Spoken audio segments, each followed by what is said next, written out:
일장 베트남 참전 군인들이 알게 해준 교훈. 1978년 저자는 보스턴 제향군인회 병원에서 정신과 의사로 첫 근무를 시작합니다.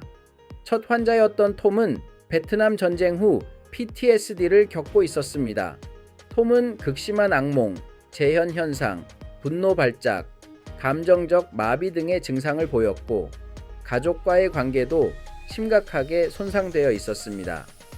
저자는 당시 톰과 같은 환자들을 위한 체계적인 치료법이나 관련 문헌이 부족했던 상황을 직면합니다.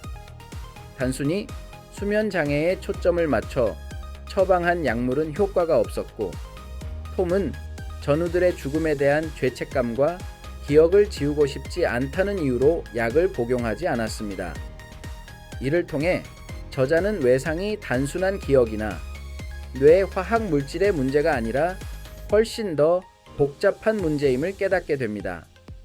저자는 자신의 가족사를 언급하며 전쟁 경험으로 인한 아버지의 폭력적인 성향, 일본군 포로 수용소 경험을 가진 삼촌의 분노 발작 등을 통해 외상의 세대 간 전이와 그 영향을 설명합니다. 이는 저자가 개인적인 경험을 통해 외상에 대한 이해를 쌓아왔음을 보여주는 부분입니다. 저자는 연구를 위해 자료를 찾던 중 제1차 세계 대전 참전 용사들을 연구한 아브람 카디너의 연구를 발견합니다. 카디너는 외상 신경증이라는 개념을 통해 외상이 단순히 정신적인 문제가 아니라 신체적 반응을 포함하는 생리적 기반을 가지고 있음을 주장했습니다. 이는 저자의 임상 경험과 일치하며 외상에 대한 이해의 중요한 전환점이 됩니다. 톰의 경우 베트남 전쟁 중 동료의 죽음 이후 격분하여 민간인을 살해하고 여성을 강간한 사건은 외상으로 인한 수치심과 자아 상실을 보여주는 대표적인 사례입니다. 저자는 이러한 수치심이 외상을 겪은 개인이 자신과 타인을 신뢰하는데 어려움을 겪게 만든다고 설명합니다. 이는 전쟁 참전 용사뿐 아니라 아동 학대 피해자에게서도 유사하게 나타나는 현상입니다. 사라 헤일리의 연구를 인용하여 외상 경험과 관련하여 저지른 행위에 대한 수치심이 얼마나 치료를 어렵게 만드는지 강조하고 있습니다. 톰은 감정적 마비를 경험합니다. 가족에 대한 애정을 느끼지 못하고 자신도 잘 알아보지 못할 정도로 냉담해졌습니다. 저자는 이러한 감정적 마비가 상상력의 상실로 이어진다고 주장합니다. 상상력은 삶의 질을 높이는 데 필수적이지만 톰처럼 과거의 트라우마에 갇혀 있는 사람들은 상상력을 잃고 과거의 기억만 되풀이합니다. 이는 로샷 테스트를 통해서도 확인됩니다. 베트남 참전 용사들은 잉크 얼룩에서 전쟁의 끔찍한 장면들을 보았고 몇몇은 아무것도 보지 못했습니다. 이는 외상이 상상력과 인지 기능에도 영향을 미친다는 것을 보여줍니다. 저자는 베트남 참전 용사들을 위한 집단 치료를 시도합니다. 처음에는 전쟁 경험을 나누며 동료애를 회복하는 데 효과가 있었지만 가족 관계, 직장 생활 등 현재 삶의 문제를 논의하려고 하자 저항에 부딪힙니다. 이는 외상을 겪은 사람들이 과거의 트라우마에 갇혀 현실과의 연결고리를 잃는다는 것을 보여줍니다.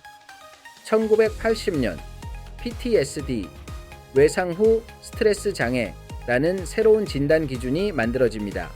이는 외상으로 인한 다양한 증상들을 체계적으로 분류하고 이로 인한 고통에 이름을 부여한 중요한 사건입니다. PTSD 진단은 외상에 대한 이해를 높이고 효과적인 치료법 개발을 위한 전환점이 되었습니다. 하지만 당시 저자의 PTSD에 대한 연구 제안이 기각되었다는 사실은 당시 PTSD에 대한 인식과 지원 부족을 보여줍니다. 저자는 자신의 경험을 통해 외상이 전쟁뿐 아니라 아동학대, 가정폭력, 성폭행 등 다양한 형태로 발생하며 그 영향 또한 광범위하고 심각하다는 점을 강조합니다.